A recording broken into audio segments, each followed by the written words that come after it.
선거 끝난다고 바로 기름값이 폭등해? 기름값이 리터당 2,000원까지? 아니 이러면 가솔린 차를 어떻게 타?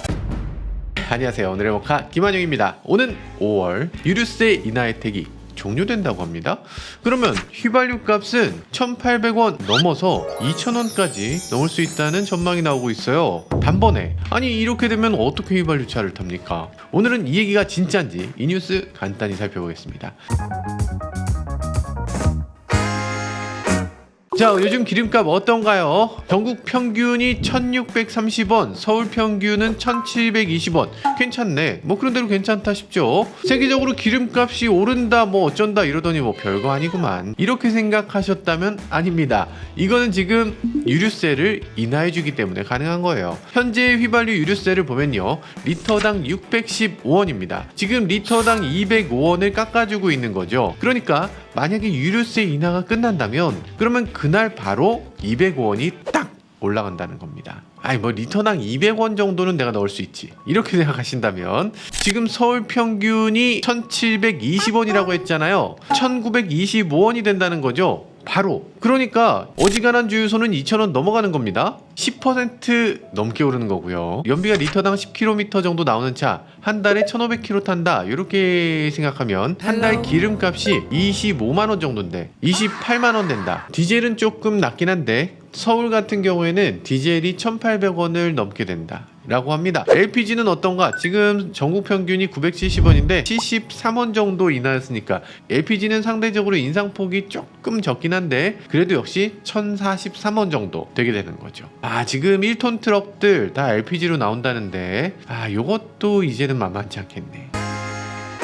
자, 도대체 유류세 인하를 왜 종료한다는 거냐? 아니 계속 깎아주면 되잖아요. 다들 좋아하는데 뭐하러 그걸 인하를 끝낸다는 겁니까? 라고 할 텐데 안 됩니다. 지금 정부 재정 적자가 상당하죠. 물론 이제 정부는 가게나 뭐 기업하고 달라서 적자라는 게 꼭 나쁜 건 아니죠. 경기가 좋지 않을 땐 재정 적자를 계속 유지하면서 경기를 부양하는 정책, 이렇게 펴야 되는 건 맞죠. 근데 지금 적자 폭이 커도 너무 큽니다. 작년 통합 재정 수지가 19조 5천억 원 적자였어요. 이 적자가 언제부터냐? 2019년부터 계속 적자입니다. 사실 이전에 보면 코로나 때 재정 적자가 났던 거는 뭐 당연하죠. 코로나 때 돈을 많이 풀었어야 됐으니까. 그런데 그 이후에 재정 적자가 계속돼서 지금 이 정도라면은 야, 이거 곳간이 빈다 이런 얘기가 나오고, 건전 재정을 이젠 해야 된다, 그리고 증세해야 된다 이런 얘기도 나오는 거죠. 세수가 이렇게까지 부족해서 이건 문제다라고 얘기하는 분들이 많은 상황에서 여기서 거둘 수 있는 세금인데 마다할 수 있는 상황인가? 그건 아닌 거죠. 자, 그런데 이런 상황에서도 굳이 우리 정부는 휘발유에 대한 세금을 깎아주고 있었습니다. 작년 12월에는 2월까지 연장해줬어요. 그러면서 경제부총리께서 직접 나서서 이번 인사는 총선용이 아니다. 아, 총선용이 아니었구나. 그런가 보다. 네, 그런가 보다 했어요. 근데 정부가 유류세 인하 조치 한 번 더 합니다. 정부 되게 어렵다며. 지금 또 인하해줘도 괜찮아? 이게 8번째 연장이거든요. 2021년 11월부터니까 지금 2년 반을 연장해줬는데 또 연장을 해준 거예요. 야, 이렇게까지 연장을 해준다. 그러면서 하필이면 4월 말까지로 연장을 했습니다. 그러니까 5월 1일부터 딱 유류세가 올라가는 겁니다. 이번 총선은 4월 10일이죠. 일부 기사 보면 이런 내용도 있습니다. SBS 비즈의 뉴스인데요. 총선 후에 미뤘던 공공요금 인상을 단행할 것이다. 그럴 리가 있어요. 설마 총선 끝나고서 바로 뭐 교통비 올리고 전기료 올리고 수도세 올리고, 에이, 그럴 리 없죠. 그렇게 뻔한 짓을 하겠어요. 기사가 이상한 거라고 믿어 의심치 않고요. 여튼 유류세는 빼박캔트다. 이 5월에 기름값은 반드시 올라간다 라는 겁니다. 만약에 지금 정부가 말한 대로 된다면. 그런데 여기 문제는 여러 가지가 있죠. 일단 석유류가 물가 집계할 때 물품 전반에 미치는 영향력이 가장 큽니다. 통계청은 지난 12월에 휘발유, 경유 이 두 가지 품목에 대해서는 가중치를 대폭 높였어요. 그렇게 소비자 물가 집계 방식을 바꿨습니다. 이렇게 바꾸고 나니까 다른 물건이 오른 것에 비해서 기름값이 오르면 소비자 물가 지수가 크게 상승한 걸로 이렇게 집계되는 겁니다. 그래서 기름값이 오르는 걸 어떻게든 막아야 되는데 더 큰 문제가 있습니다. 지금 국제유가가 다시 오르고 있어요.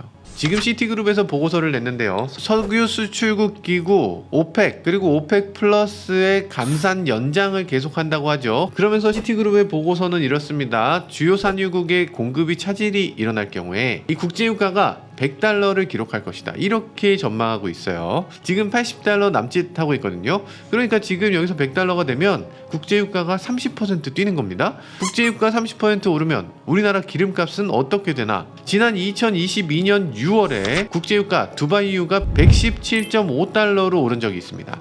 이때 당시는 유류세 인하 중이었어요. 그런데도 불구하고 그때 휘발유 값은 2,084원까지 올랐습니다. 만약에 그때 유류세 인하가 안 됐다면 거의 2,400원이었을 겁니다. 평균이 2,400원. 평균 2,400원일 때 휘발유 넣을 수 있겠어요?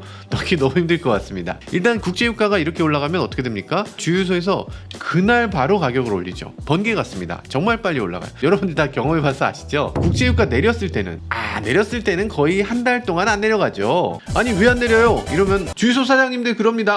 이 사람 기름을 일단 받아야지. 탱크로리에서 기름을 받아야 싼 기름이 와야 그게 싼 기름이지. 여기 탱크로리 왔어? 안 왔잖아. 지금 이 저렴한 기름이 아직 안 와서 그래. 여기 바닥에 들어있는 거 이거 다 비싼 기름이에요. 이러면서 버티는 게 주유소다. 그런 생각이 들죠. 참고로 혹시 탱크로리 차 어떻게 생겼는지 아시나요? 탱크로리 차 이렇게 생겼잖아요. 이렇게 생겨서 여기 기름이 이렇게 차랑차랑 채워져 있을 것 같죠. 근데 탱크로리는 사실은 그런 건 아닙니다. 탱크로리 안에 보면 이렇게 생겼어요. 통이 이렇게 나눠서 들어있는 겁니다. 여기 위에 각각 뽑을 수 있어. 이거 한 통에 쭉 담고 다음 거 한 통 쭉 담고 이렇게 하는 겁니다. 흔히 이런 얘기도 하죠. 요 탱크로리가 만약에 주유소에 들어왔다. 주유소에 탱크로리 있네? 그러면 거기서 기름을 넣지 마라. 이런 얘기도 하죠. 왜냐면 탱크로리가 왔다는 거는 그 주유소에 기름을 다 써서 거의 바닥이란 얘기야. 바닥이란 얘기니까 그 기름이 낡은 기름이다. 오염물질이 거기에 같이 들어있는 기름이다. 뭐 그런 얘기가 살짝 있죠. 근데 사실 그렇진 않습니다.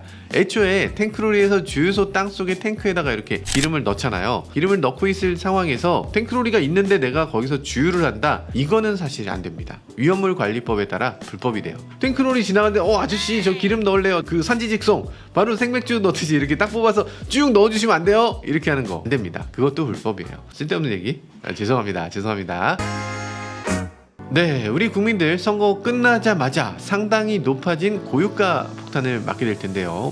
이러면 안 되는데. 지금 우리나라 흑자 전환 정말 간신히 했거든요. 너무 아슬아슬하게 이렇게 흑자 전환 했는데 다시 적자로 돌아설 가능성이 있습니다. 우리나라가 수출 많이 하고 있잖아요. 요즘 뭐 현대기아가 71조 수출했다. 와 잘했다. 이런 얘기 하는데 석유는 매년 170조씩 수입을 합니다. 엄청난 양을 수입하는 거예요. 근데 이 가격이 우리가 정하는 게 아니야. 중동 일부 국가의 손에 달려있다. 그러니까 석유 가격이 올라가면 우리한테는 너무 큰 문제가 되는 겁니다. 물론 요즘은 대안은 있죠. 예전에는 정말 손 놓고 어쩔 수가 없는 상황, 그냥 올리면 올리는 대로 끌려가는 상황이었습니다. 근데 요즘은 그나마 좀 낫죠. 전기차가 있으니까. 소비자들 입장에서도 그나마 다행입니다. 휘발유 차에 비해서 충전 요금을 따져보면 한 3분의 1 정도 돼요. 하이브리드 차하고 비교해도 절반이 채 안 됩니다. 그러니까 전기차를 선택하면 운전자 여러분들의 개인 경제에도 당연히 도움이 되겠지만 막대한 양을 수입해야 되는 석유 조금은 줄여줄 수 있지 않을까, 그런 기대도 됩니다. 마침 지금 자동차 제조사들 전기차 할인도 한다고 하고